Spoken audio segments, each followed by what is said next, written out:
Good afternoon, everyone. Good afternoon to the panelists, attendees, and guests.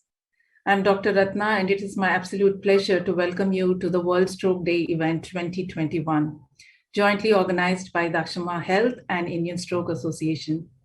Stroke Support Alliance, the initiative that we are undertaking currently and that is jointly organizing along with Dakshama Health and Indian Stroke Association, is an initiative led by us trying to bring the voices of stroke survivors and carers, as well as the healthcare ecosystem together to prevent, manage, and treat stroke in a more holistic way. Patient advocacy is not new in India. We have seen great movements led by HIV positive networks, cancer survivors, and rare disease parent groups.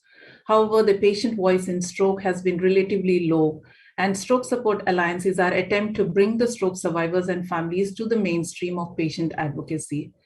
Today's session has two great panels and three keynote speakers. The discussions will dwell on all aspects of stroke care, from prevention to management to rehabilitation, and even reskilling and reintegration of survivors into society.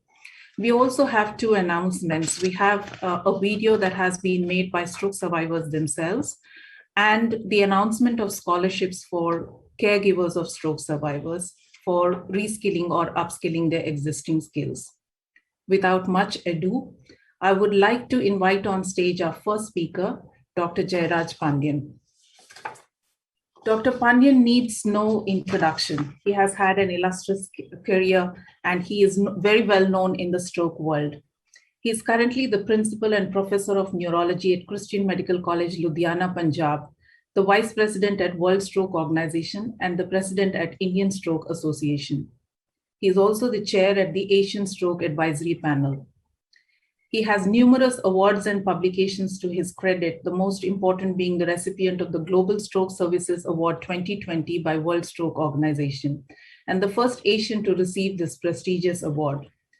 He was the Congress co-chair World Stroke Congress 2016, and his special interests lie in stroke care services, stroke trials, and systems of care. He is widely published author on stroke systems of care, epidemiology, and rehabilitation in low and middle income countries. The floor is yours, Dr. Pandyan. Thank you, Dr. Ratna Devi. I sincerely thank Dr. Ratna Devi, CEO of Dakshayani and Amravati Health and Education Group for organizing this Stroke Support Alliance, for bringing in the civil society engagement for the stroke survivors. This will really strengthen the national stroke guidelines through the patients and patient groups view, and it is very, very important to bring in patients' perspective into the management of stroke in our country. There has been a tremendous advances in terms of stroke management. Probably I would say the last 2 decades or so, but it all started in 1995 when the groundbreaking clinical trial on acute thrombolysis, which was a positive trial, which was published. And after that, the health system slowly was able to deliver that particular therapy. Even in US, it took about 7 to 8 years for them to make it as a routine practice because there was so much of gaps in the health system to adapt to that new treatment modality. And in 2008, the period from 0 to 3 hours to 0 to 4.5 hours was approved, and with multiple trials. And the most important landmark breaking research was in 2014, the first trial on using stent retrievers to remove the clots in the brain, mechanical thrombectomy.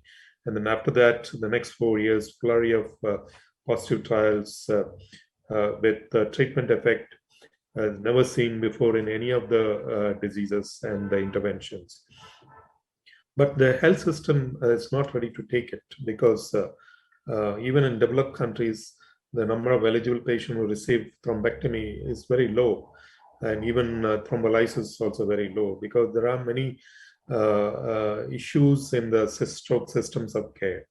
For India, if you look at the stroke systems of care, starting from pre-hospital, bringing the patient by ambulance to the emergency department, and then from the emergency department to the scanner, then to this imaging to the stroke unit, and whether patient is eligible for thrombolysis or endovascular treatment, stroke unit management, early rehab, and early supported discharge, rehabilitation, and community support.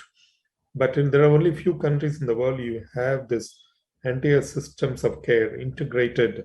When a stroke patient goes to a hospital, gets the right treatment, and they leave the patient to their homes or to nursing home, depending upon the disability that they have. In India, in each workflow, there are issues like whatever we call as gaps. So one gap is the ambulance services. In India, we don't have that culture of calling ambulance, unlike overseas. And ambulance crew are not trained in recognizing stroke in the community. When you come to the emergency department, we don't have an emergency department or a specialty on its own. Not only the NMC has put in place, it's mandatory from 2022, every medical college needs to have an emergency department with a qualified staff. Then you have a radiology, the CT scanner, imaging. In big cities, as you have hospitals with CT and MRI facilities, but in district level hospitals, there are maybe 40-50% of the district hospitals in each state have CT scanner, which is the important thing for the diagnosis of stroke. And stroke units, largely in private sector, but slowly it's coming up in state government hospitals. You will see this from many of the panelists who will be discussing today. And rehabilitation is another area where it is fragmented. And as healthcare professionals who are interested in stroke care and improving stroke care in our country, we have done over the years all sorts of advocacy, but we don't have a support from the patients group. And from World Stroke Organization, we have a separate SSO, Stroke Support Organization, under the umbrella of WSO, and there are dedicated board of directors for that, and also a vice president who was elected from the SSO. So there's so much happening at the international level, but in India, it is just the beginning. Today, it's the beginning, I would say.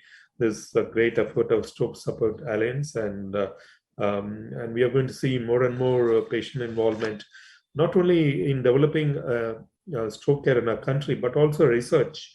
We have a India-UK collaboration.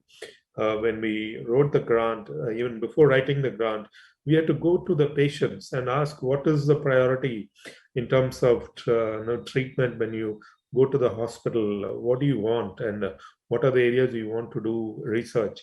So even we need to bring in patients into our in planning the research priorities for stroke.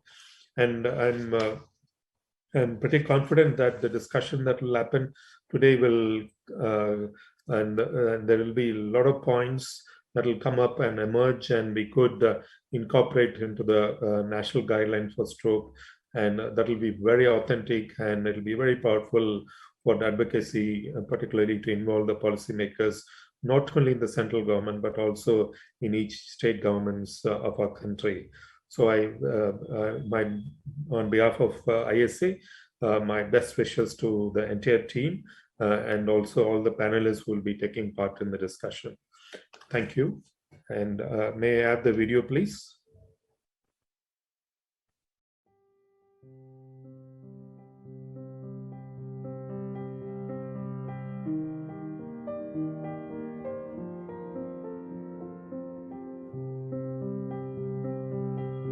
I am Geeta. I am Jitendra. I'm Sarak Kumar. I am Kamran. I am Ashish. My name is Varun. I am a stroke survivor. I'm a stroke warrior. I am a stroke warrior. And I am a stroke warrior. I am a stroke warrior. And I am a stroke warrior.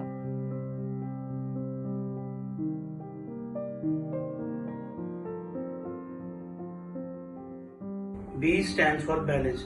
Is the person having difficulty in standing, walking, or maintaining balance? E stands for eyes. If a person having difficulty in the vision, if he or she is having blurry vision or black spot or unable to see at all, F stands for face. Is one side of the face dragging down? Is the smile crooked? And is there drilling of saliva, or is the patient unable to hold food in the mouth and food is dropping out? A stands for arms. When the patient is not able to lift one side of the arm, unable to walk or stand due to feeling of sudden weakness in hands or legs. S stands for speech. Is the person's speech difficult to understand or coherent? T stands for time. If you see any of these signs, reach to the nearest stroke ready hospital. Golden hours are 4 hours with advanced treatment up to 6 hours. Don't be the one. Prevent stroke. Don't be the one and prevent the stroke. Don't be the one. Prevent stroke. Don't be the one, prevent stroke. Don't be the one, prevent stroke. Don't be the one. Prevent stroke.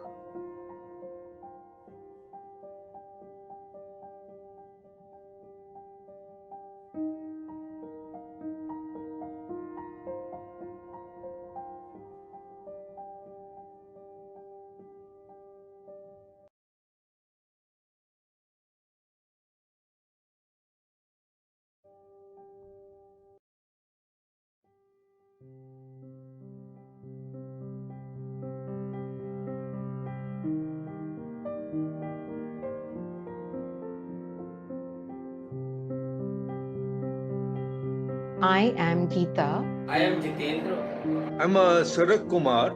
I am Kamran. I am Ashish. My name is Varun. I am a stroke survivor. I'm a stroke warrior. I am a stroke warrior. And I am a stroke warrior. I am a stroke warrior.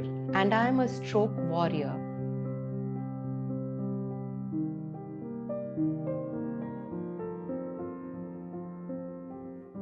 B stands for balance. Is the person having difficulty in standing, walking, or maintaining balance? E stands for eyes. If a person having difficulty in the vision, if he or she is having blurry vision or black spot or unable to see at all.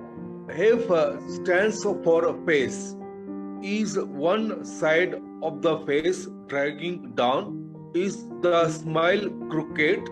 And is there drilling of saliva, or is the patient unable to hold food in the mouth and food is dropping out? A stands for arms. When the patient is not able to lift one side of the arm, unable to walk or stand due to feeling of sudden weakness in hands or legs. S stands for speech. Is the person's speech difficult to understand or coherent? T stands for time. If you see any of these signs, reach to the nearest stroke ready hospital. Golden hours are 4 hours with advanced treatment up to 6 hours. Don't be the one. Prevent stroke. Don't be the one and prevent the stroke. Don't be the one. Prevent stroke. Don't be the one, prevent stroke. Don't be the one, prevent stroke. Don't be the one. Prevent stroke.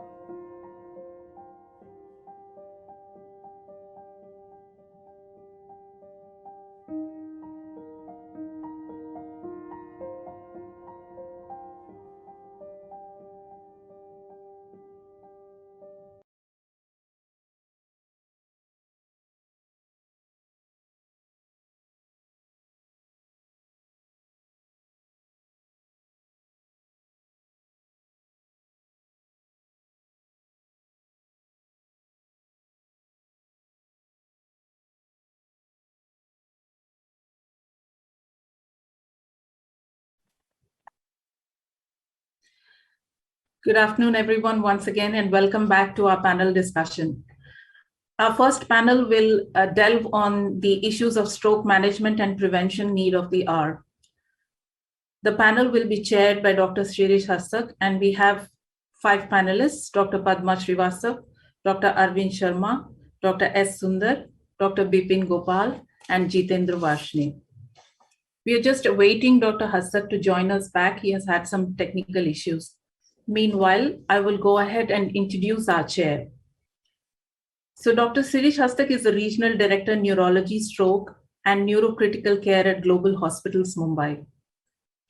He was also the past president at Indian Stroke Association 2010-2011.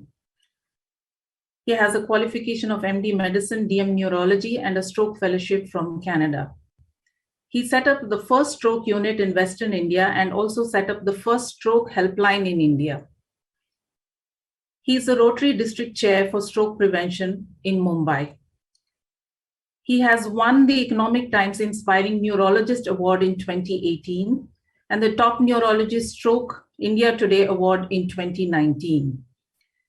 He has had multiple national and international publications and is a well-known person who has taken very unique ideas like training, say, people from ambulance drivers and first care responders, so that people who actually suffer from stroke reach the hospital on time.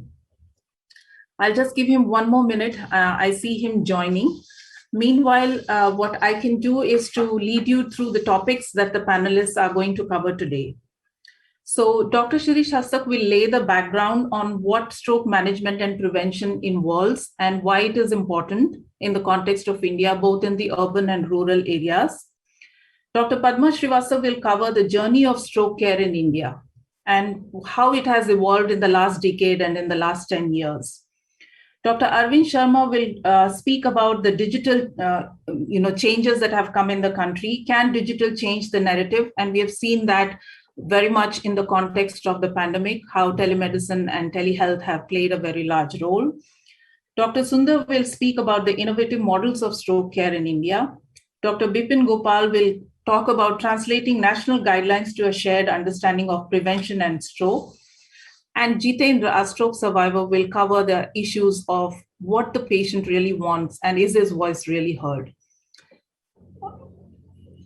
Dr. Hastak, I can see you online. Are you able to hear us?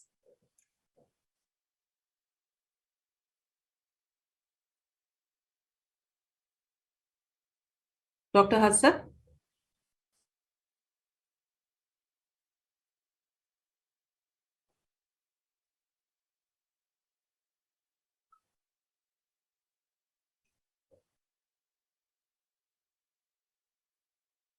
Dr. Hastak, over to you.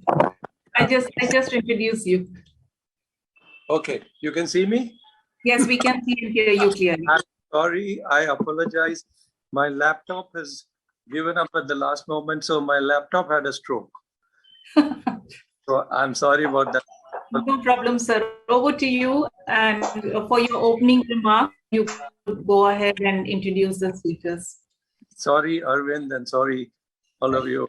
My laptop gave me some trouble, but anyway, I think I moved in with my phone, so I'm okay. Yeah, thank you.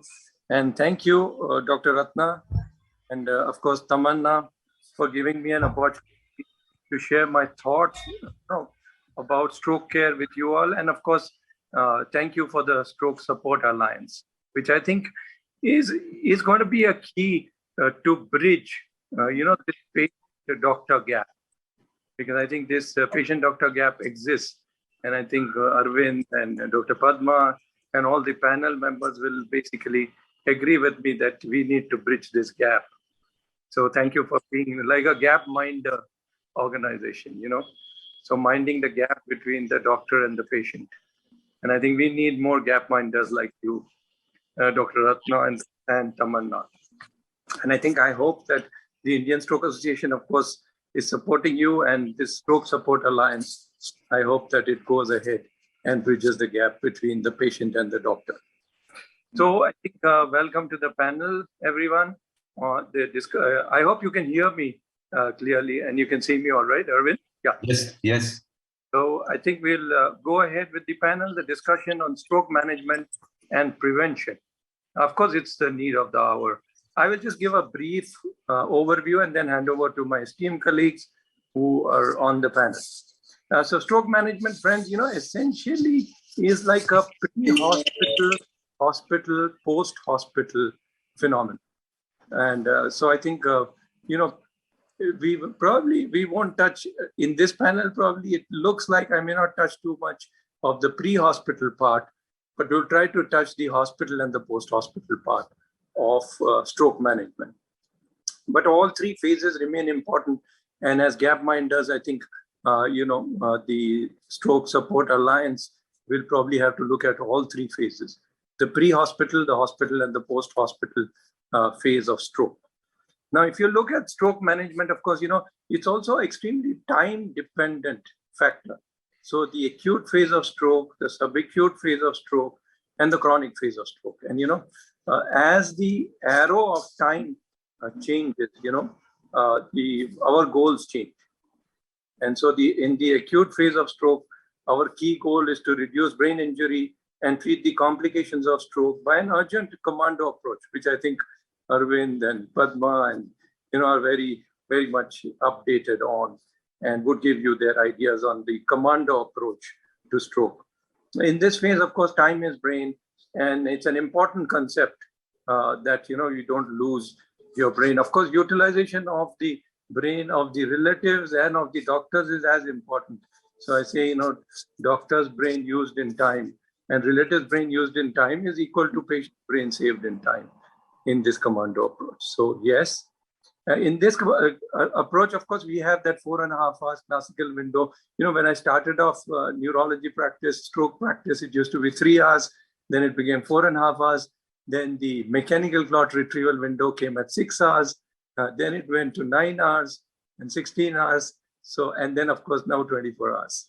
So I hope it becomes 48 and 72 hours, Arvind. So we look forward to that as well in the future. And I think some of these things are going to change. So we have the IV thrombolysis window, which is 4.5 hours. And then we have the mechanical clot retrieval window, which is 24 hours. But it's very important to stress on the fact that 4.5 hours doesn't mean you wait for 3.5 hours and come to the hospital.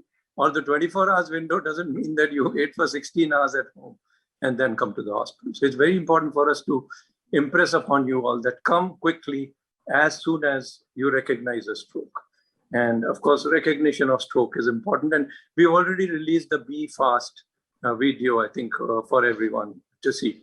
The other part which is important in the acute phase is the complications.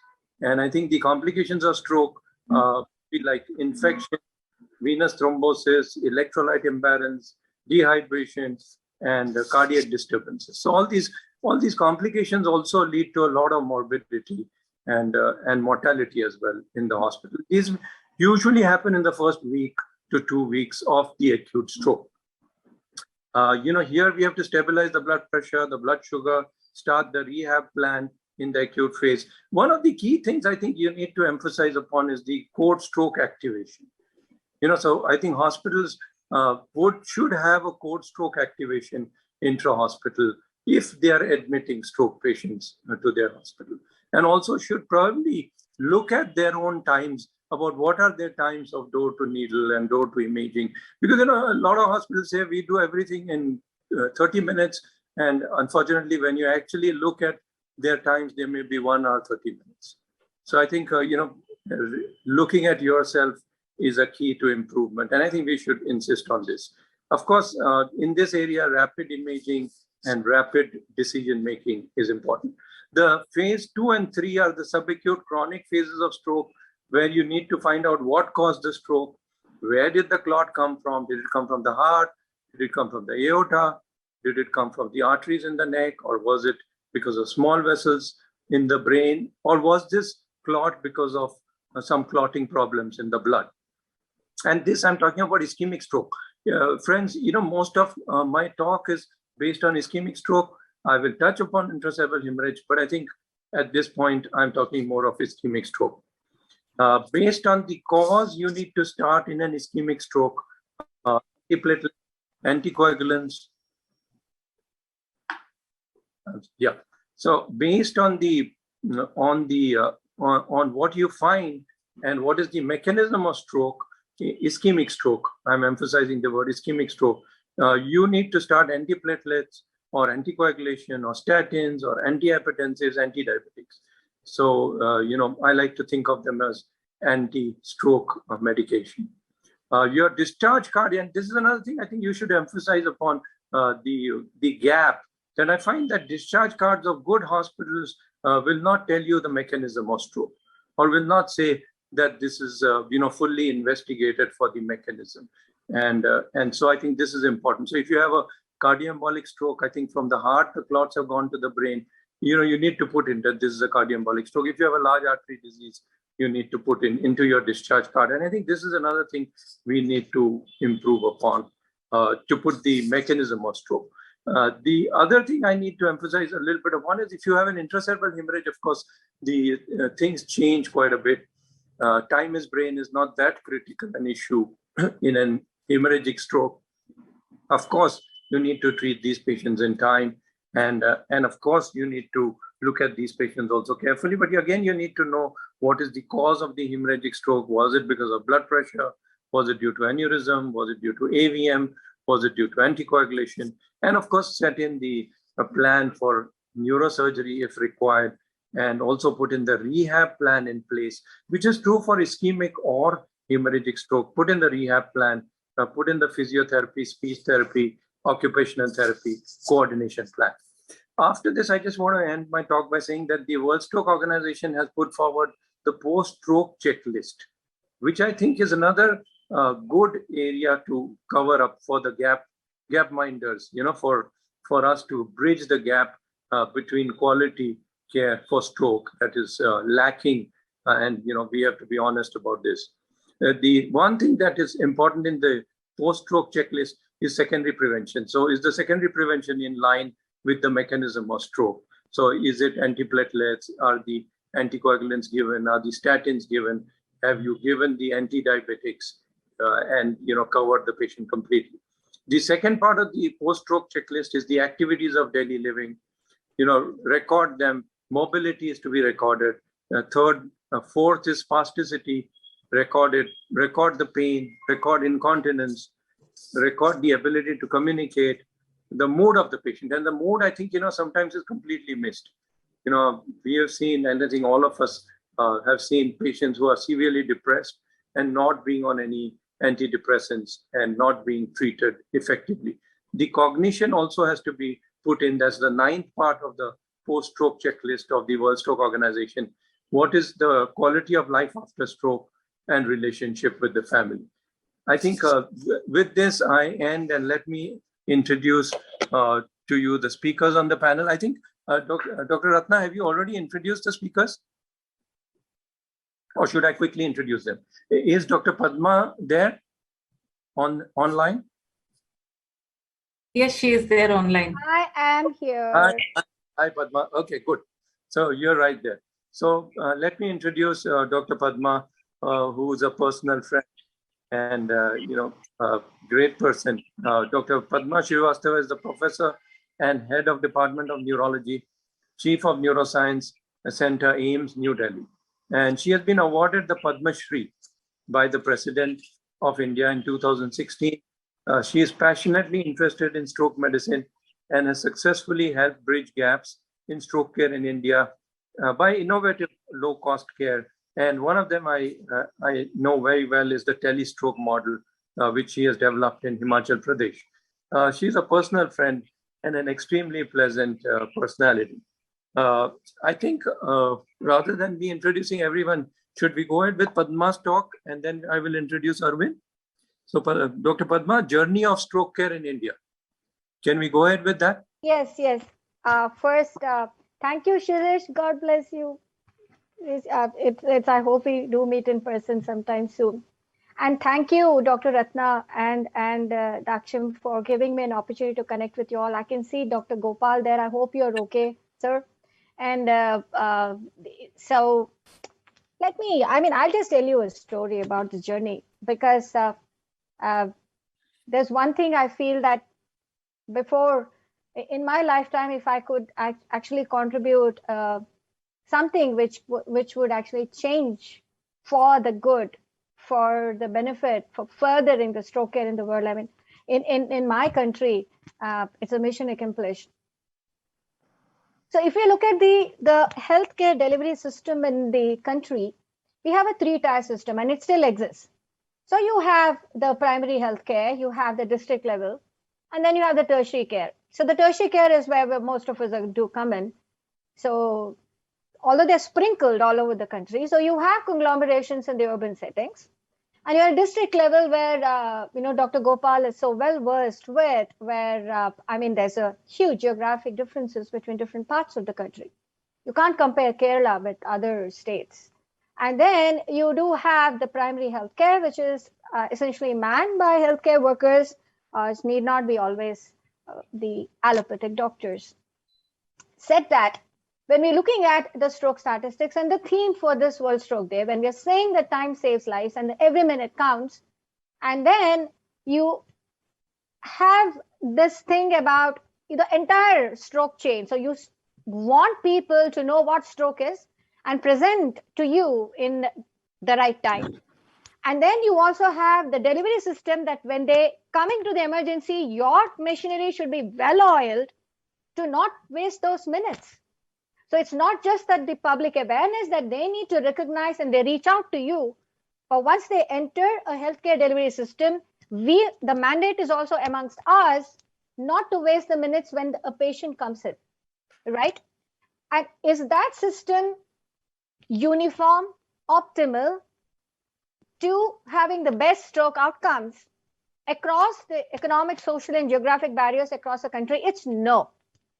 So in the year 2013, when there were initial stroke guidelines for the Ministry of Health and Family Welfare, when they needed to, in fact, I was also an author, I believe, sometime in 2009, and they were continuing till 2013. And we had a relook at the guidelines and all. There were so many issues which sort of were in your face, and that could be tweaked. You didn't need huge change in infrastructure. What it needed change was the attitude and the aptitude to do the change. So then in April 2014, as Shirish has mentioned, that we started this project in a small little state of Himachal Pradesh. The reason here was that if you are looking at the stroke patients to be treated by neurologists, it's no-brainer, because you have probably right now, Arvind could correct me, but I don't think we are more than 3,000 neurologists for a 1.3 billion population and counting. So very soon we'll have another Australia added on to our population. And so that ratio and that kind of inequality in terms of how many neurologists will be needed will never be met. And forget about it. We don't need that. So we need to get the physicians into the umbrella, the mandate of managing, when they are managing the golden hour of trauma, golden hour of delivery of a child, and the golden hour of a myocardial infarction, so that we have a golden hour of stroke. So we have the concept of a stroke physician, which doesn't exist in India. We don't have a course, and it doesn't exist even in national boards of examination. We don't have a certification to say that a person is a stroke certified physician. Said that, again, we tweak. We are very good at jugaad. So then we said we can have this standard operating protocols, which can be simplified to minimize the bugbears of complications if such a system can be employed by a physician. And the physician can be an orthopedician, can be an ENT surgeon, can be an obstetrician, anyone who's manning the emergency at a district level, because the strokes can happen all over the place. It's not going to happen in around AIIMS or Sri Chitra or what have you. That will happen in Timbuktu, where the closest healthcare delivery system will be a district hospital. So that was the first mandate. And what kind of an infrastructure? Well, telestroke was not a high-end thing, no rocket science. That's not going to be tenable for a developing world, but India is a prototype. So we used a WhatsApp model, published it, seemed fine. And then we went on, and Dr. Gopal would tell you that how much they built up on that system. And Kerala is now the torchbearer for, I think, the best way of delivering an optimal stroke care. And this we have employed in various states across the country. And if Dr. Gopal would remember, I did visit Kerala. At that time, we used the Director General, the IG Police, Mr. Behra. He's still there, Mr. Loknath Behra, and we got the Health Secretary, and we had the first meeting with Shailaja, and then it was history in Kerala how they took it forward. But the same thing didn't span out the same way. A lot of states didn't go the last mile. They didn't even reach the last mile. And it was there. And I suppose that is because of, again, the huge variations and well, the uniqueness of the geographic situations. So we have a large country, and you can't equate the language, nor the the beliefs, and also what is already existing to the percentage of literacy and education at various levels. Said that, so we have the awareness, and I'm sure the awareness programs are going on, and you have the BFAST, as Shirish has said, translated into different languages. I've just seen that the thing that every minute counts and time saves lives, this year's theme has been displayed in all district hospital levels where literacy is high. They would understand and they would reach out. In fact, they would ask for that particular management. Right. But when they do reach the emergencies, then you have the physician who should be equipped with the knowledge and also the confidence to give it. Second, you need to have the drug available on the shelf. And that should be included into the emergency system of medicine, and also the essential list of medicines. And that has been possible, and that has been listed now. In the year 2015-16, we got the thrombolytic drug enlisted into the essential list of medicines and also the emergency system of medicines. So that's there. And in a lot of district hospitals now, it's on the shelf, and now we have 2 thrombolytic drugs. And at least one of them has a shelf life of 3 years. So you can have it on board and you're not rushing for a drug at that point of time. So that was one sort of a small, and that needs to go on. The second part of this journey was that the tweaking of the guidelines. And this was published in the year 2019. And the latest guidelines are going to come out in this year, 2021, and there is a serious, the exercise which has gone into it with both the DGHS machinery as well as the Ministry of Health and Family and Welfare machinery, looking into the existing guidelines and what could be, tweaked in that. For example, tenitic places in it, and the dosage is now going to be, modulated from 0.2 to 0.25, and things like that, which would give you a legal sanction to do so when you're delivering this system. And then we have not just in the acute care, you have the role of NOACs and also, where all and in the CVST and so on and so forth. And then the third thing that has been put forward, and I think the COVID pandemic also has taught us a lot of new things. In fact, I would think that there is an EC and a BC, that is after Corona and a before Corona. So we have really gained a lot of insights into living and life in general and what is prioritization and what is important. So in this era, we've realized that strokes have been integrally, in a sense, into COVID, post-COVID, and also the management protocols in the COVID pandemic has also taught us a lot of stuff. And in March 2020, there was this meeting held in my institute in director's boardroom, wherein the board, which was looking after the MCI and now of course is NMC, they met and they gave the legal sanction to telestroke, the telemedicine as a module, and the spin-off was telestroke. And that gave a lot of legal sanction to at least some part of the care of delivery. And that has been in fact tweaked in several ways across different practice settings. And currently, another venture as part of ICMR venture, now they are coming out with the newer part of what are the guidelines, wherein telemedicine can be applied to telestroke, to also the diabetes care and cardiovascular medicine. These 3 big areas, these guidelines have been framed and they're due for publication. And that will give us also a lot of impetus in carrying forward the telemedicine aspect of telestroke in terms of both acute, as terms of prevention, primary, secondary, and rehab. And then the last part is that when we look at the rehabilitation part of it, we can't probably compare with an extremely high-end assistive devices.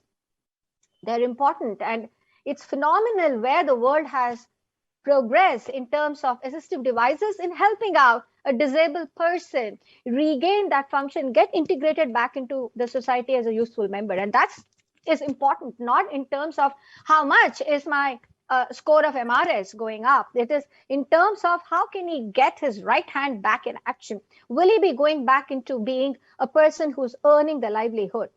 And especially since we know we have 1.8 million strokes a year last year, and 25% is stroke in young, less than 40 years of age. And you can look at the burden, which is gargantuan in numbers.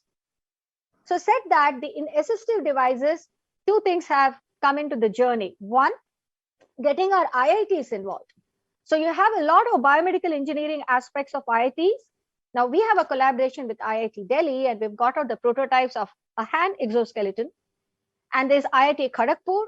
There is a vision appliance for the loss of vision, and a lot of trust.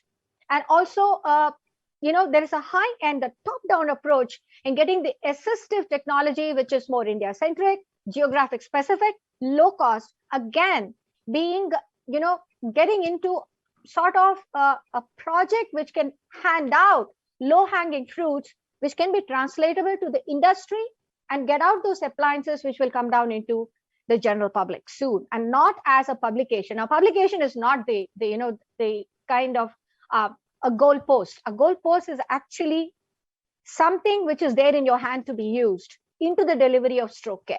Now, that's another important thing which has come into the journey of stroke. And of course, the other aspect is getting the holistic part of it is also applying our own, traditional systems, which includes a lot of push for Ayush, a lot of push for yoga, which is also being integrated into the holistic capsule, which can then be, and we understand that the indigenous, the traditional systems are much more there percolated down, and they're going to be also geographic centric. Like, Ladakh practices something else. And I know we hold the health camps in Ladakh every year, and we know what systems work there and who listens to whom. Now I go there with my cut hair. I look like a Ladakhi too. Incidentally, my name is also Ladakhi, so they do accept me. But said that though, me saying something, and if I say that please don't drink Ladakhi chai, versus their own Amchi telling them, don't drink Ladakhi chai. And if you have to drink Ladakhi chai, don't put the dollop of salt and butter into it. So that makes sense. They listen. They would approve of that advice as against coming from some person. They do not think it's their own. I'm an alien as far as, that. So you have to integrate the local practitioners and empower and give them that necessary importance and impetus. Don't treat them as something which is different. Remember, every science has a value, and it is when practiced with authenticity, because there are quacks all over. But the science is very, very powerful. And we have the science of Ayurveda, we have the science of yoga, we have the science of our own systems, which you amalgamate and empower the practitioners who do that as well. And get into, that's what China does. And that we know there are a lot of countries where you use their own systems, and it's high time we did. And we get into an open frame of mind where we all work together. And that's also another thrust which has come into this journey of stroke. So I think, I know there are miles to go ahead, but I think in the journey of stroke, a huge thrust I see in the last 5-6 years, in wherein there has been a sea change, the way the stroke management has progressed in the world. But I think in India, it is the last 1 decade where there has been strides which have been significant. And also because I think there have been stroke champions, like Shirish is a stroke champion. Arvind is a stroke champion. I know that, in each part of the world, you had the stroke champions who've taken up a challenge to make that difference for the stroke care. And I think the last part, which is my pet project, would also have to develop those partnerships of public-private, because the systems of care cannot just be public, cannot just be a private. You can't. You need to find those dialogues. You need to find those networks which are economically viable for everybody to survive and grow. And hence that systems will then go down to the deepest parts of the society and reach the poorest of the poor. And I'm telling Dr. Ratna again, we have to get this system into Ayushman package 3. And that should be after you do all this exercise, please, you will have to drive that before Ayushman package 3 comes, neurology figures and the stroke treatment figures make it accessible and available to the poorest of this country. That should be the goal of this story of the journey of stroke. So I will end here, Shirish. Otherwise, I'll keep on talking and you'll kick me out. But that's been there and I'm passionate about it. And in whatever way you will want me to help or empower this in any way that I can think about, I will be there. Thank you all. Bless you. Thank you so much. Thank you, Padma, for that extremely passionate talk. I know, I've known you for so many years. You're extremely passionate and extremely committed to stroke. And I think when you see a stroke, probably your emotions fire in.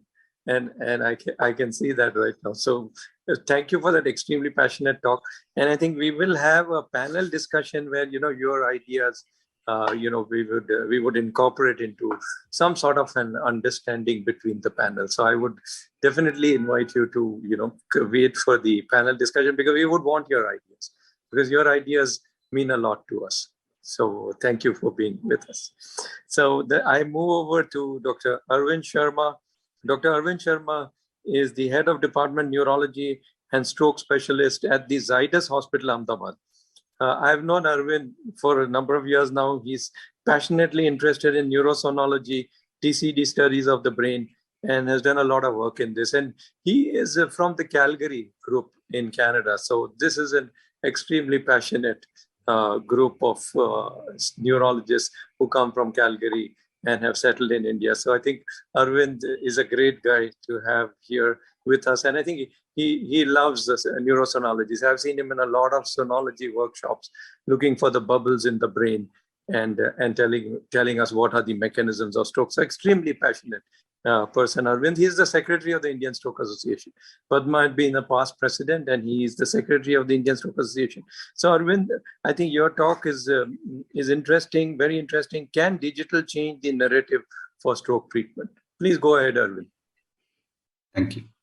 Thank you very much for the kind introduction, Dr. Shirish Hastak. I would like to thank Dr.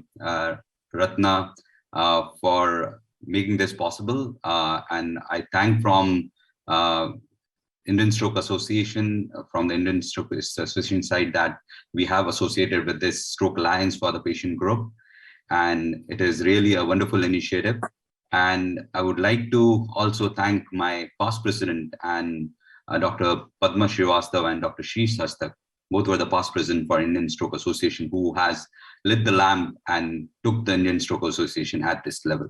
And we are always inspired by the passion, by what Dr. Padma has just told. My talk has already been delivered in that whole journey of stroke, what she has said in the digital one, because what the COVID has done to us, and we have to get digitalized for every aspect, that has already been done in the pre-COVID era, which Dr. Padma has discussed with you, right? It is the innovation, it is the thought process that you have to be in for the telemedicine or digitalization of the neurology or any branch.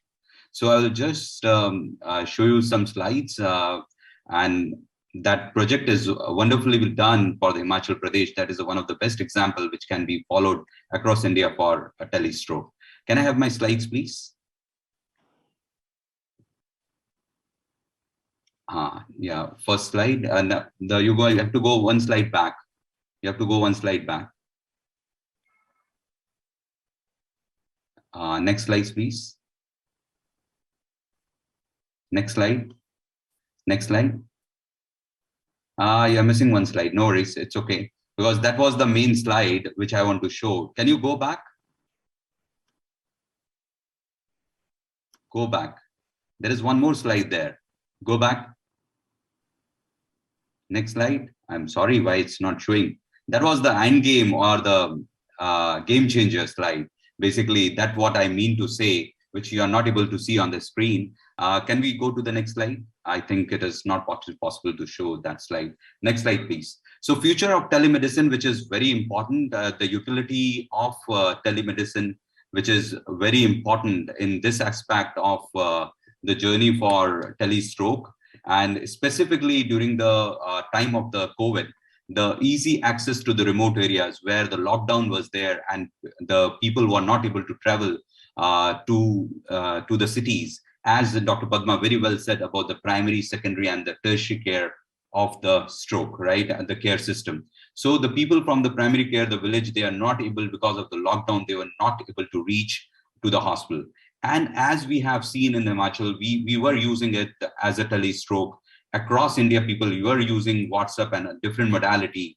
And there are few centers which I'll discuss who are delivering telemedicine very well through the organization. So it is easy to assess the remote area where you can make your physician, the stroke physician, capable enough to thrombolize the patient or treat the patient in the acute clinical setting. So use telemedicine in the peripheral health setup for treating the stroke, monitoring home care and ambulatory monitoring. The another thing which happened wonderful, and that is a future, what I can say, that is not a digitalization, but to reach to the patient for a stroke, right? And that is what is known as the mobile unit or the mobile telestroke unit, where you have the CT scan, where you have the facility in the ambulance and can be reached to the doorstep of the patient, and you can do the acute treatment for those patients. That is another step forward during this COVID era.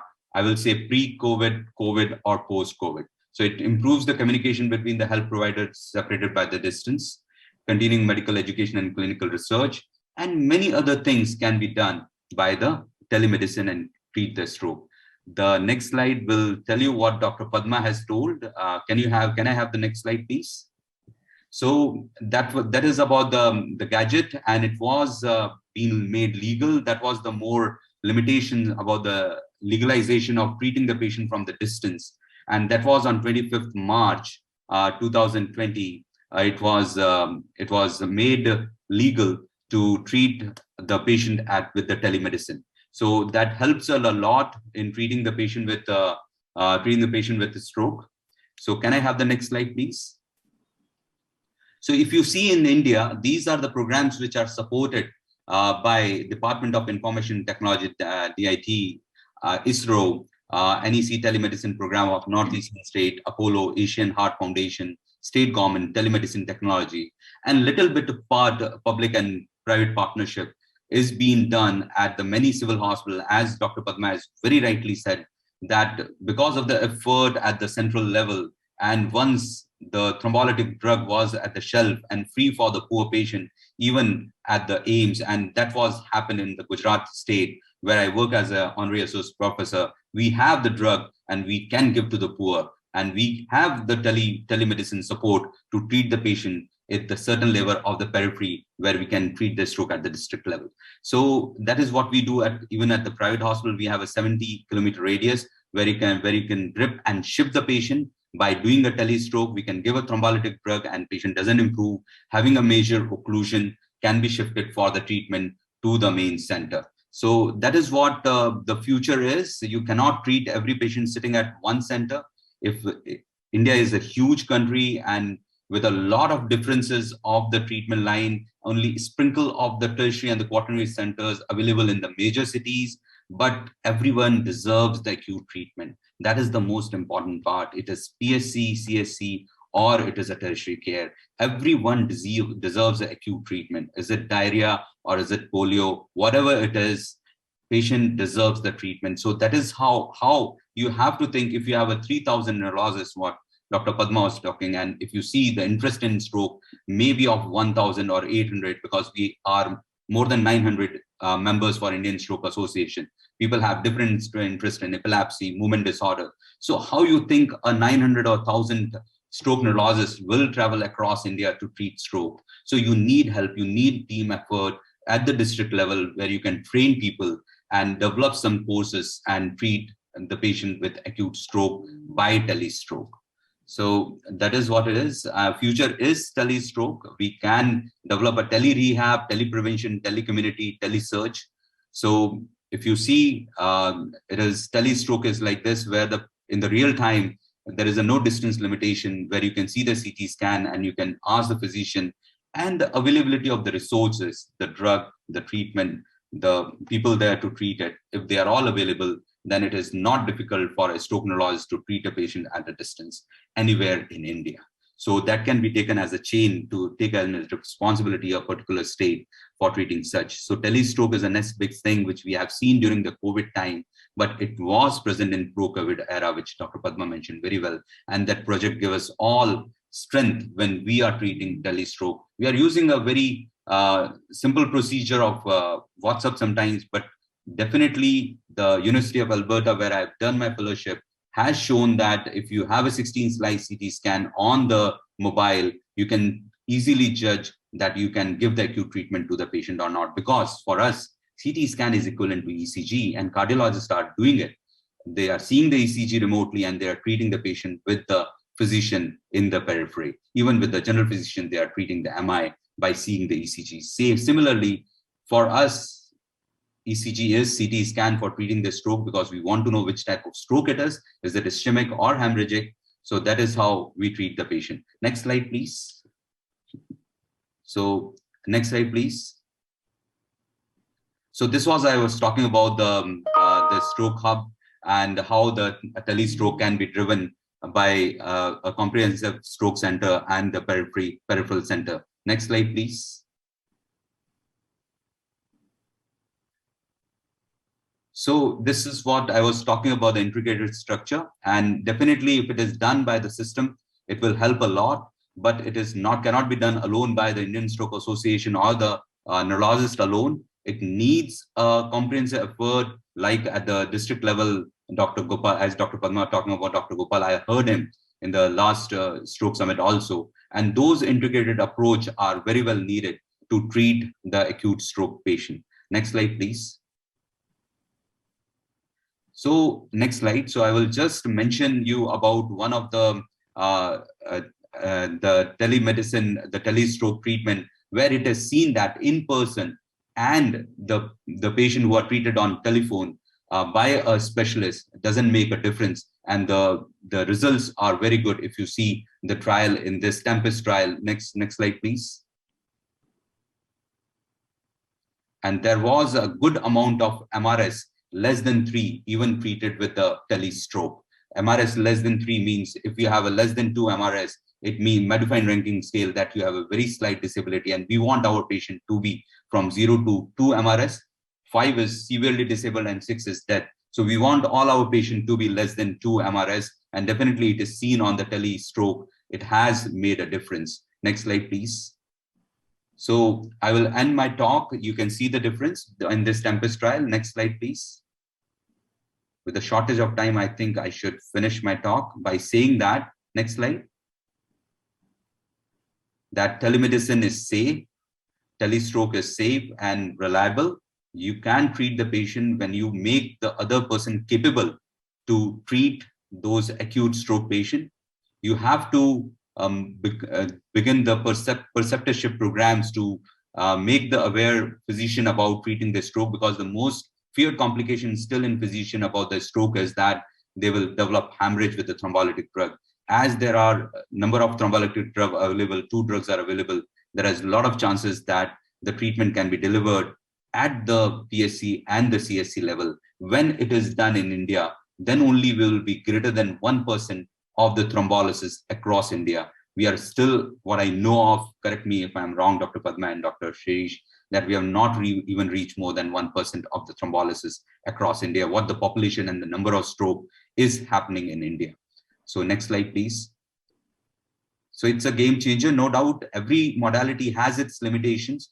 The person touch is most important, but acute stroke needs treatment. So if it is done in any form, it is a good treatment. And definitely it cannot replace the in-person treatment for any specialist. Next slide. Next slide. Thank you very much for the patient listening. Thank you, Arvind. I hope you can hear me. Yeah, we can. Yeah. Okay. Thank you, Arvind. I think, yes, a great idea, which I think needs to be, it's an innovative idea, which we need to utilize and move ahead. As someone said, once, that the future has arrived, but it is not uniformly distributed. So I think, your telemedicine may allow a little bit better distribution of the future. So it's a great idea. Good, you've become you're an innovative person with Padma to move this ahead. So thank you for an excellent talk. And we'll have you in the panel so that, we can ask you some questions and discuss the telemedicine idea a little further. So we move on with the next speaker, the third speaker, Dr. S. Sundar, consultant physiatrist and founder managing trustee, Freedom Trust Chennai. And he's written a textbook on rehabilitation medicine. And of course, his talk is very interesting. His topic is also interesting, very interesting, innovative models for stroke care in India. So I think innovation is something that, you see the same thing, but you think differently. So I think, hopefully we'll get something new, and I'm sure we'll get something new from Dr. Sundar in terms of how we would innovate and plan rehab further. So Dr. Sundar, please go ahead. Thank you, Dr. Shirish, and thank you, Ratna, and Stroke Alliance for including the concept of rehabilitation into this panel discussion. Can I have the first slide, please? My topic is innovative models in stroke rehab, and since I am a specialist in physical medicine and rehabilitation, I assume that I will be talking only on innovative models in rehab care. And we do see a lot of patients, next slide, with residual stroke, and no two patients are the same. It needs a whole lot of rehab professionals like speech therapists, not just physiotherapists, speech therapists, occupational therapists, sometimes even an architect, to plan a rehab program for a patient, which has to be systematic and customized. And only if the team is available can it be holistic. Of course, the earlier we start, obviously the results are much better.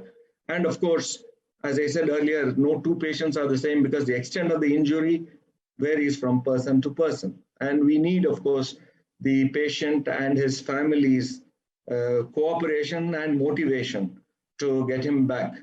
Obviously, whichever member of the team of rehab is available, like a physical medicine specialist or a physiotherapist, all are involved.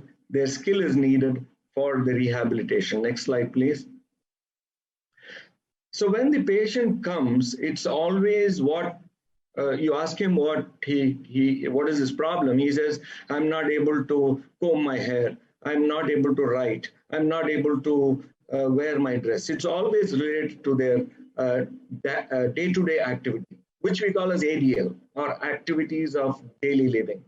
So though it's everybody's interest to get back to their pre-stroke condition, from the concept of rehab, it's our endeavor to see that as many of the abilities that were lost should be regained as much as possible.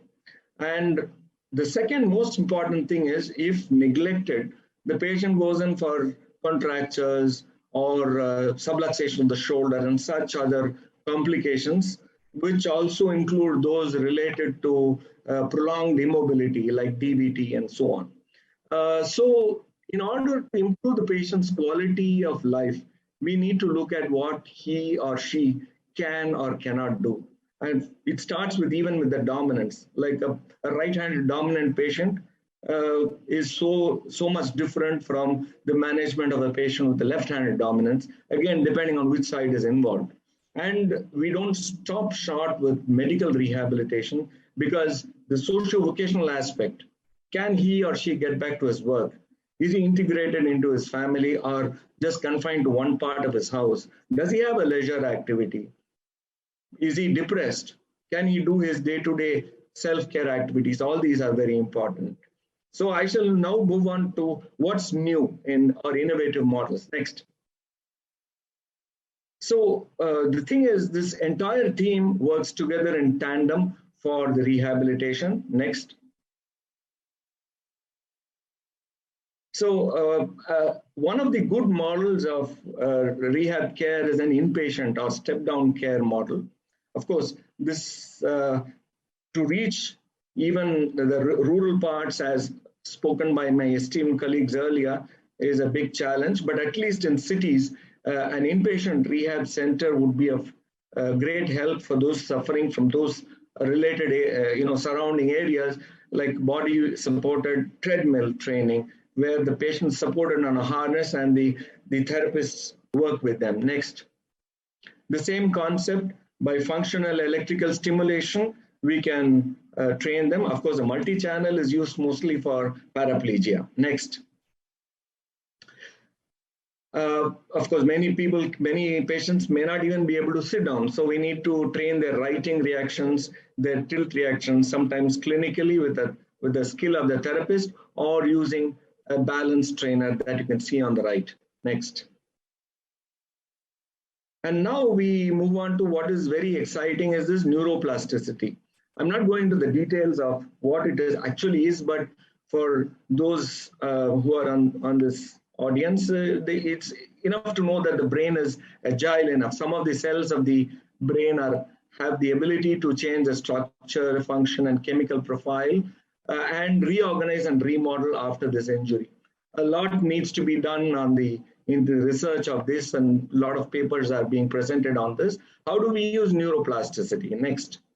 So we use things like robots to train the activities of the hand. Next. The virtual reality. These are all new models coming up, where you look at a monitor and do your activities. Next. Or constraint-induced movement therapy, where you actually restrict the normal hand and make the patient use the affected hand for ADLs. Next. Or use music and rhythm to retrain gait. Next. Use of mirror therapy to fire the neurons on the affected side by looking at the normal hand and its reflection in the mirror. Next. This is also a very exciting thing. Biofeedback has been around for the last couple of decades, but this is a portable system that can even be taken to the patient's house by the physiotherapist to train the muscle, either to fire, to increase the activity, or even to reduce spasticity, to relax the muscle. So the patient next looks at a graph and tries to reduce, if you need to reduce the spasticity, looks at this graph. Next. And biofeedback has a lot of applications in muscle re-education and reducing the spasticity and enhancing relaxation in stroke. Next. Other forms of therapy are there. The imagination, the boundaries of imagination are needed: drama, creation, musical therapy, dance therapy, and so on. Next. When we cannot change the patient, look at the barriers. The barriers at home for ADLs, like if you cannot open the tap, change the tap. So these are the door handles and switches at home, or use of public transport outside. The public changes that's why we need an architect to design the house, the public buildings, for accessibility. Next. More for the patient, self-help aids, reachers, built up thing. But usually the patient, if the other side is normal, they tend to transfer the skill to the opposite side. Next. For patients who are very, sedentary, or not able to move around, environment control systems using an environment control device. Next. So we should not neglect a lot of speech. A lot of patients have speech problems, so we should not neglect augmentative communication when they cannot speak. Next. So the take-home message: rehab should be started at the earliest, once the medical stability is reached, and should be continued longer in order to prevent secondary disability like subluxation, contractures, and so on. Unless the patient is too ill or poor in cognition, no patient should be excluded from rehab. Some attempts from our side are being done for tele-rehab also. In general, rehabilitation-induced recovery seems to be greater and more effective than spontaneous recovery. Thank you. Next slide. Thank you very much.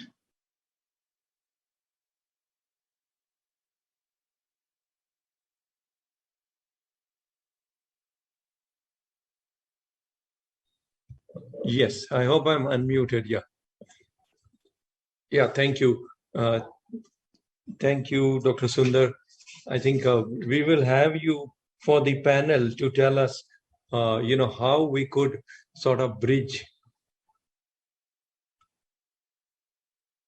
Of course, of course. We will have you for the panel to, bridge this gap with rehab and patients. Sure. How do we bridge this gap is an important issue. I think I'm trying to bridge the gap between my video and me. Hopefully, I'll be able to do it. But I think as you can hear me pretty well, you may not be able to see me. You have to, of course, believe that I am there.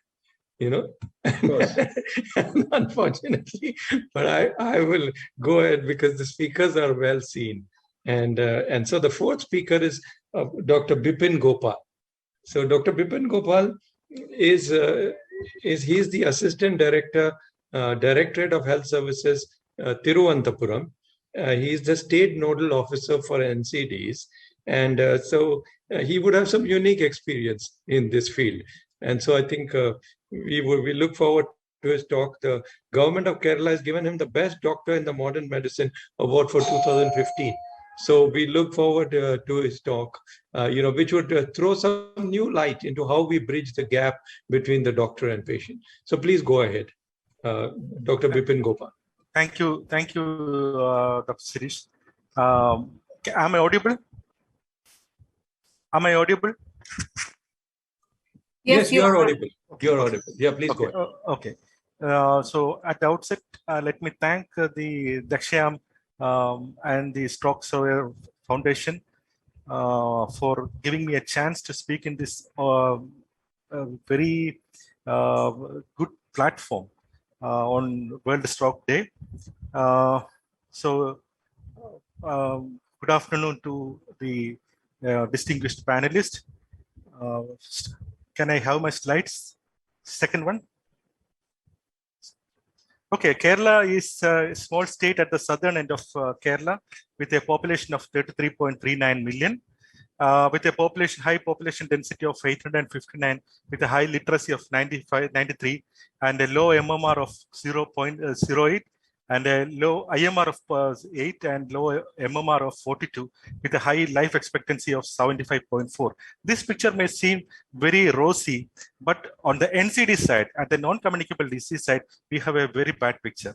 We have a high percentage of hypertension, that is 40% among the males and females in Kerala. We have a high diabetic load of 27%. We have a high obesity load of 32% among the women, and almost 32% of the total death is due to the cardiovascular diseases. So this is the, Kerala is on the highest epidemiological transition zone, and we have shifted from the communicable diseases and the RCH issues to the non-communicable disease side. That is the scenario in Kerala. Next slide. So when you look at the stroke also, we have a total stroke of nearly 135 per 1 lakh population. It is almost same in the urban area and rural area, since the urban-rural divide in Kerala is very thin. And out of that, ischemic stroke presents 74.8, and the intracerebral bleed is 10.1%. But the stroke-ready institutions in the government sector is quite few. If you look at the map, you can see that there is one Sri Chitra Tirunal Institute of Medical Sciences in Thiruvananthapuram district, and there is one medical college at Thiruvananthapuram district, but none of the other districts had a stroke-ready facility available in the government facility. This was a picture in 2014. So that made us to think about a stroke policy. Next slide. So it was a rollout of the stroke program in the state in 2014. So the initial thing that we did was to train our physicians at Sri Chitra Tirunal Institute of Medical Science and Technology. Since we don't have much neurophysicians in the government sector, we had to train our general physicians for stroke management under the Sri Chitra Tirunal Institute of Medical Science and Technology. There was training of staff nurses, there was training of physiotherapists, and the Boehringer Ingelheim company, with the help of Angels, they also supported in training the physicians, the emergency care medical officers, and the staff nurses on NIHS scoring, then emergency transportation of the patients. So all these trainings were done initially. And we, from the state, we gave 30 lakhs each to every district hospital for setting up a stroke ICU. And the equipment list was as per the national guidelines, and that equipment list as per the guidelines were procured, and a stroke unit, a dedicated stroke unit was set up in almost the majority of the district hospitals in the state. And the biggest challenge was procurement of TPA. Since TPA was a costly drug, and since TPA was not in the EDL list, in the essential drug list in 2014, we had a difficulty in getting the sanctions from the government, but somehow using the NPCDCS funds and the state funds, we procured the TPA and we made it readily available at all the stroke units. Next slide. And it was a structured stroke management program. And right from the top, the government that declared stroke management units as its flagship program in the governor's address. So we made that a mandatory thing at the district level hospitals, and there was a political commitment with the governor's address. And we did not choose the districts, we made all the districts available for the stroke care facility. And Dr. Shailaja from the Sri Chitra Tirunal Institute of Medical Sciences, she was designated as the state technical consultant for stroke management. And the standard operational guidelines for stroke management was also issued. Funds were made available from the state plant fund and from the NHM. And teleradiology facility, with the help of HLL, the Hindustan Latex Limited, was there in all the district hospitals. We had a pact with the Hindustan Latex Limited. We have CT scans in all the district hospitals, but the availability of the radiologist was a big problem. So any patient who is coming in the odd hours or in the off hours, their pictures will be taken and the pictures will be uploaded through the telemedicine network, teleradiology network by the HLL, and we will get the results within 20 minutes time. So that is the mode of agreement that we did have with the Hindustan Latex Limited. Next slide. And in 2014, we launched the program called Shiras. Shiras in Malayalam means head, but there is another meaning: stroke identification, rehabilitation, awareness, and stabilization program. And our Honorable Minister inaugurated the program in 2015. Next slide. And for every program, there are some key players. So we should thank them, the visionaries who made this program a huge success. It was none other than our then Principal Secretary, the Additional Chief Secretary, Mr. Rajiv Sadanandan IAS, who actually pioneered this program, who was a visionary, who actually mentored this program and made this possible at this level. And the next person whom I need to thank is none other than the Padma Shri winner, Dr. Padma Srivastava. Madam, we are so obliged to you because there were a lot of resistance, lot of hesitations among the physicians and the specialists regarding the decentralization of stroke management program in Kerala. But it was your presence in Trivandrum, it was your speech, your passionate speech in Trivandrum that changed the attitude of many people, and which actually laid the road open, the gates open for this program. And the next person whom I should thank is Dr. Shailaja, who is the current head of Department of Neurology in Kerala. She is spearheading the program in Kerala right now, who is supporting in the training program, in renewing of the program. And the other person is Dr. Vivek Nambiar, who was the neurologist in Amrita Institute of Medical Sciences. Even with our training, even with our hand-holding, the doctors were reluctant to start the thrombolysis. Next slide. It was Dr. Vivek Nambiar who brought in the telestroke idea. Dr. Vivek was in the Amrita Institute of Medical Sciences. So physicians sitting in the district hospital will send the CT images through the telemedicine unit to Amrita Institute of Medical Sciences, where the report and whether to thrombolyze or not that opinion will be given by Dr. Vivek Nambiar or some other person sitting in the Apex Hospital in Amrita Center. So we started this program in 2015 itself. Next slide. So this was the first patient who received the thrombolysis therapy at District Hospital, Ernakulam. It was given by a physician in Dr. Manoj. It was not a neurologist who gave the thrombolysis therapy. And that news, and the patient who came with the grade 3 paralysis, he was totally normal and he was walking back home. And the news came in the newspapers, and it was the district collector of Ernakulam who came to the hospital, our general hospital Ernakulam, to discharge the patient. So that was the enthusiasm among the bureaucrats and the policy makers. Next slide. So after the Shiras program, when there was only 2 stroke-ready hospitals in Trivandrum in 2014, now in 2021, we have 10 stroke-ready hospitals spanning across the state. 3 more are going to come up this month, and 1 will be coming in 2022. So all these hospitals have a dedicated stroke unit, and all these hospitals are equipped with tissue plasminogen activator, and their trainings, their modules, everything is ready. They are all stroke ready. And we have successfully given 146 thrombolysis so far. Next slide. So this is one of the stroke ICU that we do have in Trivandrum General Hospital, and almost all ICUs are the state-of-the-art ICUs in the state. Next slide. So out of the 108 cases, even though we have done 146, we did an analysis of 108 cases, and 90 to 100% of the patients came within the 4.5 hours time. Since it is in the district hospitals, they had an ease to come to the district hospitals, and so we could give the drug in the 4.5 hours window period, and there was 90 to 100% recovery in 62% of the patients, and it was 80 to 90% recovery in 28% of the patients, and less than 80% for 11% of patients, and only 7 failures were recorded in our history when we thrombolyzed 108 patients. So this is a huge achievement as far as the state is concerned. Next slide.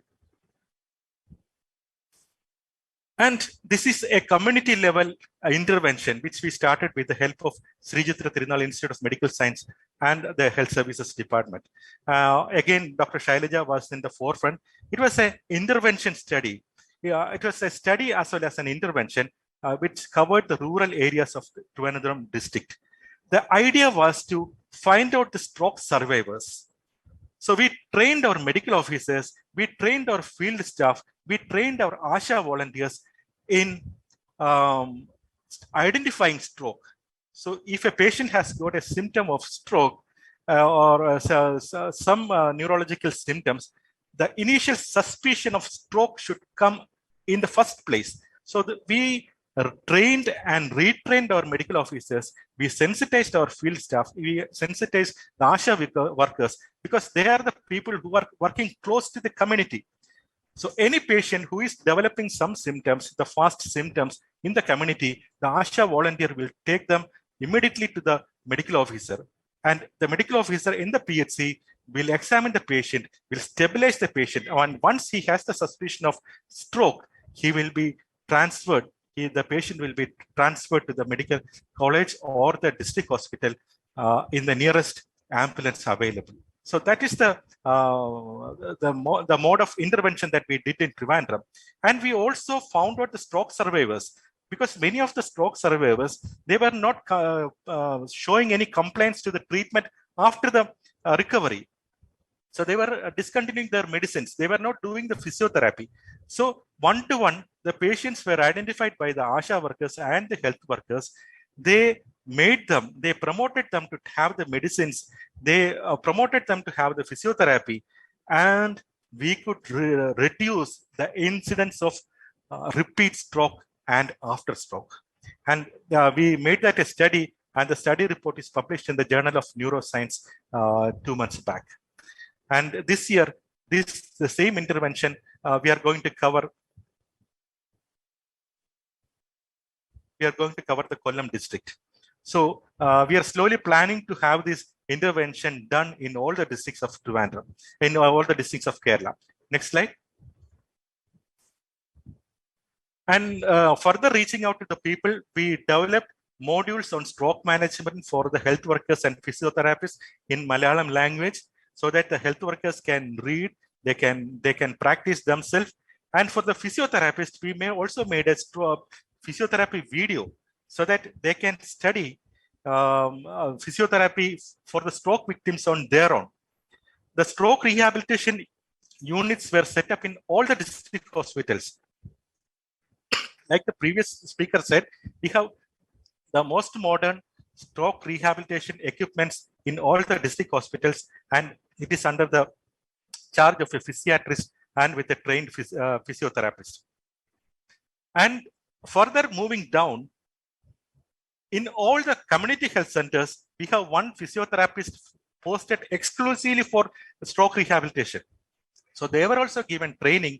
A mini physiotherapy unit was set up in all the 227 community health centers across Kerala. So the patients may be finding it difficult to come to the medical college or the district hospital for physiotherapy. So, but it is for them, it is easy to come to the CHC, or the physiotherapist can go to their home for domiciliary service.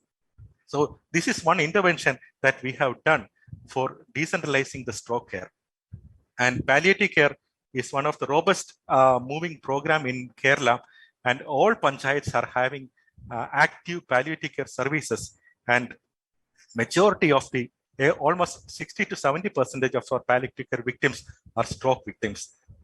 So we are covering the stroke management at the district level, at the PHC level, at the community center level, and at the community level.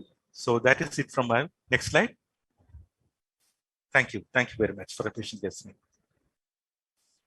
Excellent talk, Dr. Bipin Gokal. I think we should give him a, give him a hand, because, I think he deserves to be, congratulated for an excellent talk. I take back my statement, Dr. Bipin Gokal. The future has arrived and it is uniformly distributed in Kerala. Yeah. Yes. So I think it's fantastic. I mean, otherwise for the rest of India, it's definitely not uniformly distributed. Maybe Padma has helped Himachal Pradesh, but you have helped Kerala. Fantastic. I think, you deserve accolades, and, hats off to your work. So I think excellent work, and you have transformed Kerala. So I think it's just the ability to push on and move ahead and do what has not been done before. So I think we congratulate you, and I think your innovative ideas can be translated into other states, and you can be a leader in translating ideas to the other states. So I think I look forward to you as a leader in terms of translation of ideas into other states. I think so accolades and hats off to you, Dr. Bipin Gopal. So I think you will be there in the panel. So we would want your ideas, to how other states should move, and how, Maharashtra should move as well, and how we should try and, move the other states. Now, so we will move to the last speaker, Mr. Jitendra Vashni. He's a consultant, IBM Private Limited. He's an MTech from IIT and is a software consultant. So, as neurologists, we are also software consultants, but our software is up here. His software is down there. So yes, but it'd be nice to listen to him. Sorry, can I have the Good evening, everyone. Yeah, hi. And his talk will be interesting, as he's a stroke survivor, and he has suffered an ischemic stroke in 2018. And we look forward to his ideas of how we could help patients. Go ahead, Jitendra. Yes, so good evening, everyone. Good evening to all my fellow panelists and Ratna ma'am and all Dakshma who are arranging this forum. And actually, we have already crossed our time, but I will not take much time. I will just raise few points because I am a voice of all the survivors. So it's my duty to put some points. So if we talked about the first thing first, the education or the awareness. So as in India, we know India is not so good in the awareness of the stroke.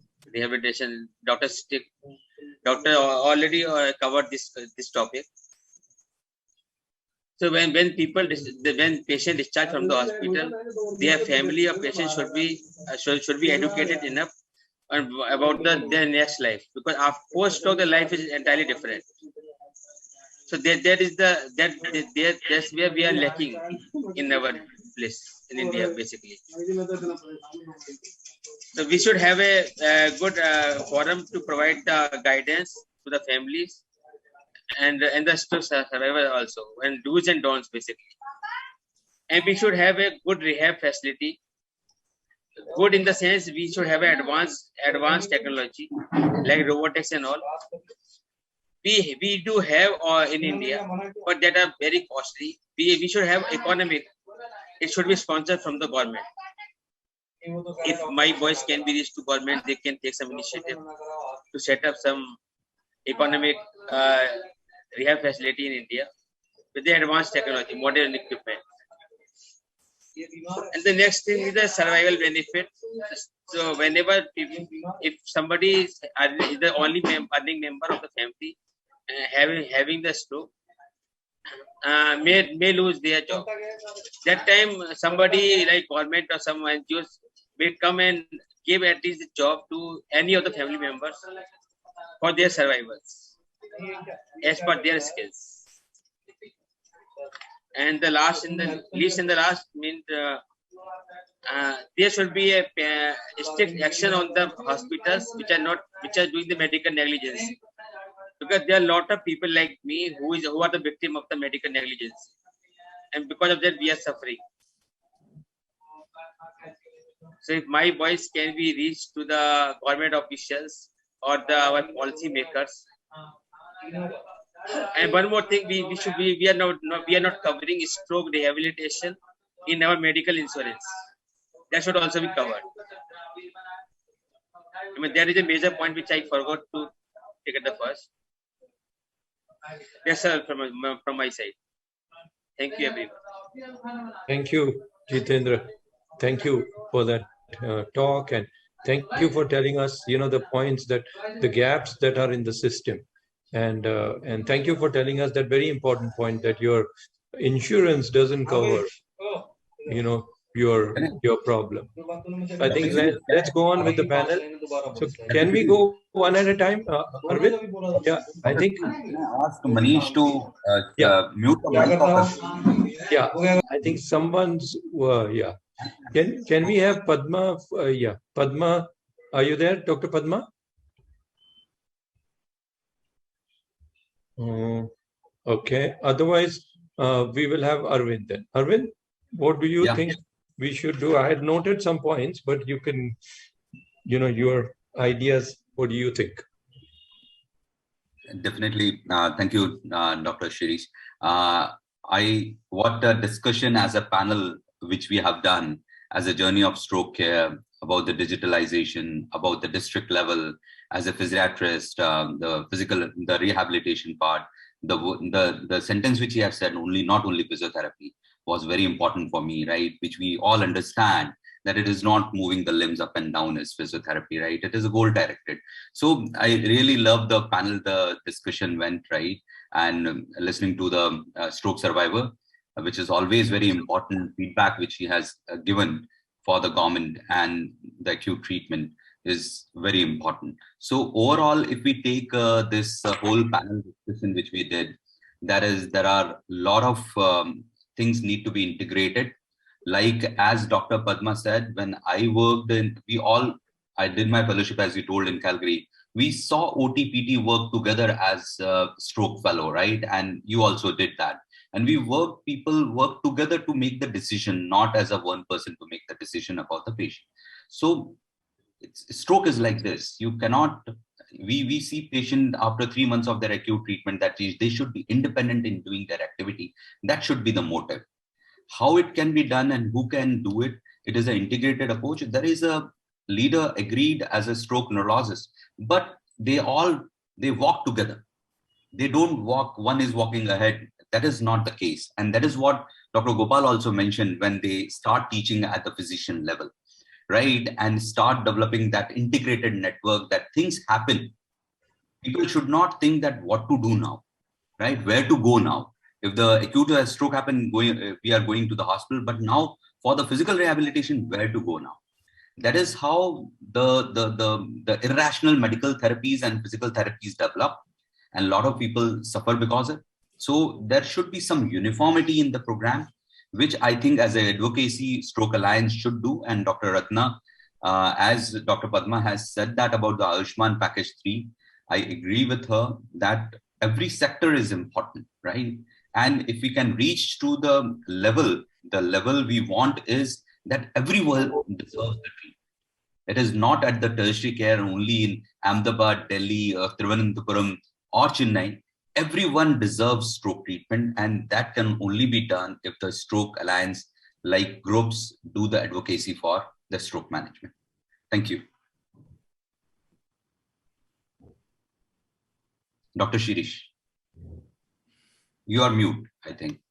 Yeah, you are mute. Yeah. Thank you, Arvind, for your points. And I think we have taken down some of your points. We will, pass them on.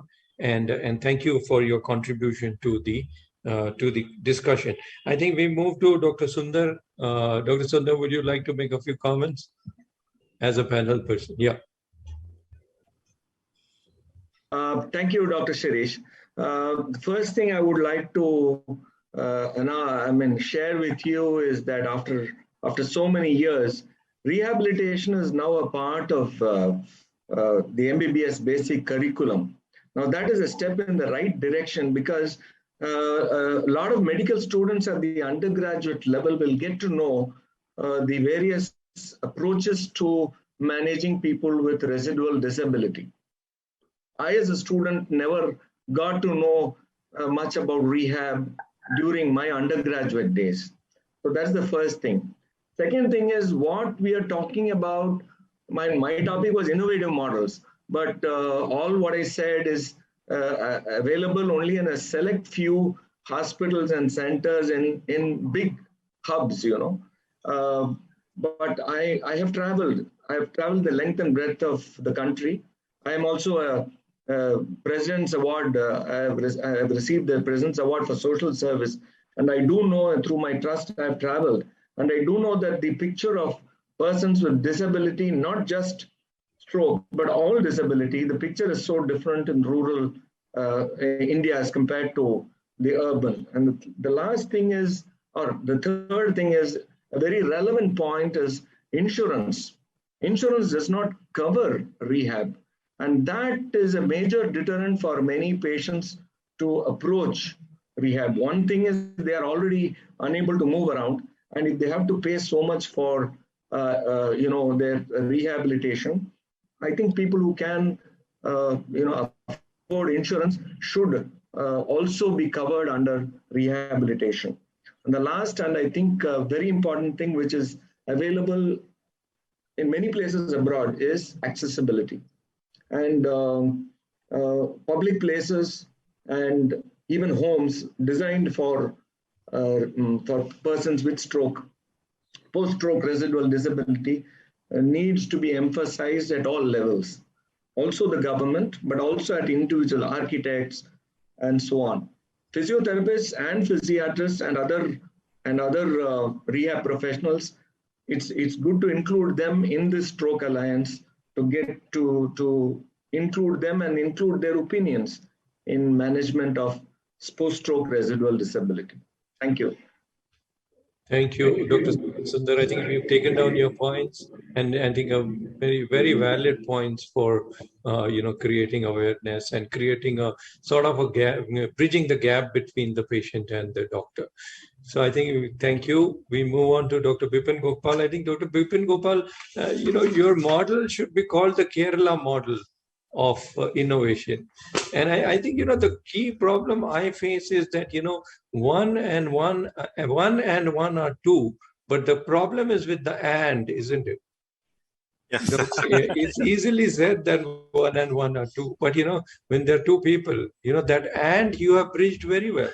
So I think you should be the Kerala model of innovation in stroke. How did you do it? I mean, is the question I want to ask you. How did you bridge this gap? Sir, when we have a person like Mr. Rajiv Sadanandan as the additional chief secretary, that bureaucratic support was the biggest boon for Kerala at that time. And there was a strong political will also. The ministry was also in favor of that. So we, if we start from the top, definitely the bottom line will, they will agree to that. And there were some resistances initially, and they were sorted out with the help of Dr. Padma Srivastava, Dr. Shailaja, some other neurologists. So issues will be there, but if you have a political and a thorough will, definitely things will happen. And when we plan things, what I feel is that you should plan it at a decentralized level. How the people can get access to that. I will start from where Dr. Sundar has stopped. Accessibility to the services is the most important thing. If we develop a super specialty center at the district headquarters or the state headquarters with all facilities, state-of-the-art facilities, that is not going to benefit much of the population, because majority of the population are living in the grassroots level. So the services should be rendered at their level. Then only people will come out. So we should strengthen our primary care system, our primary care doctors, our primary care physicians, and we should set up model stroke stabilization centers at the primary care level itself. Because if only that physician has that clinical suspicion of stroke coming to his mind, that patient will go to the new stroke facility in time. If that suspicion is not there, he will go back to this house thinking it is something else, and he will end up in stroke. So motivating the people from the ASHA to the health worker, to the medical officer, and to the bureaucracy, it is a passionate work to be done, but somebody has to take the reins and somebody has to make the show going. And one more thing which we are now trying to do is... Very happy that you have... I think it's a fantastic achievement. And I think we should invite you to come and meet our chief minister to try and transform other states as well, because your model has worked extremely well. And I think the proof of the pudding is that in eating it, and I think your model has worked extremely well. So I think you deserve the idea that innovation can work, and of course teams can work, and so I think we will invite you to further other states to also help other states have Definitely, have more. Yeah, definitely. It would be a pleasure to meet you. I think we move on to the last speaker. Yeah, Arvind, you want to make a comment? Yeah, Dr. Arvind, and I think we move on to the last speaker, who was speaking from the patient point of view, Jitendra. So Jitendra's points, I think we have already taken down. Jitendra wants to make any comment to the panel if he's forgotten something, but otherwise, Dr. Ratna, we are a little out of time. And so we are sorry about that, but I think this session went off extremely well. I hope you have made the points. I have made some points. I will send them to you. We will definitely invite the whole panel again to interact. And of course, we will, as I said, use the Kerala model to move ahead. So I think, thank you for bringing Dr. Ratna, unique people with unique experiences and helping us move ahead. So I hand over to Dr. Ratna, and we will be in touch with you all. Dr. Ratna, please go ahead. Thank you, sir. Thank you for that fantastic discussion that we have had. We had heard so much about the Kerala model that we managed to get Dr. Bipin out of hospital and attend the session today. And we are very, very grateful for that, because he had an injury and even then he consented to come and make a presentation. So thank you so much, Dr. Gopal. We do have 4 questions, but we are completely out of time. So I will send the questions to the panelists so that we can get the answers and put that in our report. Sure. Thank you so much. Thank you once again. Thank you, everyone. Thank you.